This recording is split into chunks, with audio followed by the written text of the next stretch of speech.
नमस्ते दोस्तों, मैं अज्ञा सिंह चैनल में आप लोग को नमस्ते करती हूँ। मैं अच्छी हूँ, आशा करती हूँ आप लोग भी अच्छे होंगे, स्वस्थ होंगे, मस्त होंगे, अपने अपने काम में व्यस्त होंगे। मैं आप लोग के सामने एक माता रानी का गीत गा रही हूँ। पसंद है तो लाइक कीजिएगा, सब्सक्राइब कीजिएगा।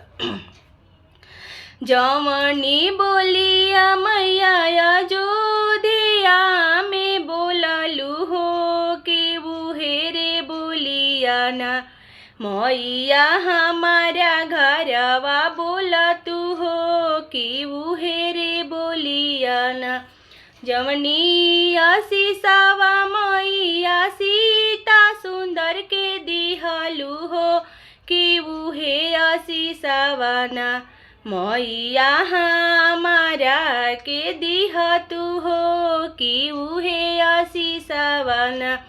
जवनी ही बोलिया मैया जोधिया में बोललू हो कि उहेरे बोलिया ना मैया हमारा घरवा बोला तू हो कि उहेरे बोलिया ना।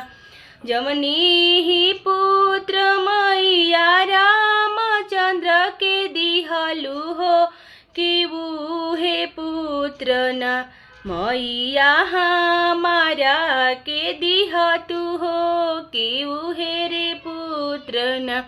जवनी बुधिया मैया लवा कुश के दिहलू हो कि उहेरे बुधिया ना हमारो अंश बाबू के दिह हो कि उहेरे बुधिया ना। हमारो अंश बाबू के दिहा हो कि उहेरे बुधिया ना। जवनी बोलिया मैया जोधिया में बोललू हो कि उहेरे बोलिया ना मैया हमनी घरवा बोलिहा हो कि उहेरे बोलिया ना।